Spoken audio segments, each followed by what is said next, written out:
Hello, my name is Irene Ceballos and I'm going to talk you about the end of World War II. The war ended with the surrender of the Axis powers. Germany was being forced to give up, but it wasn't until Hitler's suicide that Germany finally surrendered to the Allies on May 8, 1945. But Japan was the last one to give up, on August 15, 1945. With this, the war ended in all of the countries. The victorious nations, France, Britain, United States, and Soviet Union tried to build a new geopolitical order to avoid another big war. The relation between United States and the Soviet Union was complicated because they were leaders of opposite economic systems. The US was leader of the capitalism and the Soviet Union of the socialism. The D-Day, also known as the Battle of Normandy, started on June 6, 1944, and was the beginning of the major invasion of Germany because the Allies invaded France through Normandy.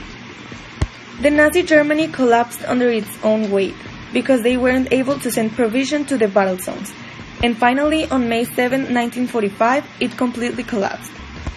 Japan continued fighting for a few months, but then the US dropped atomic bombs, which forced Japan to finally give up. Economic consequences. Many European countries had spent vast sums of money fighting the war, and their gold reserves were hopelessly depleted. Most countries had also taken out large loans, mainly from the United States, leaving most of these countries owing a massive financial debt to the Americans. Social consequences. Survivors of the Holocaust feared to return to their homes due to anti-Semitism. Survivors migrated westward to other European territories liberted by the Western Allies.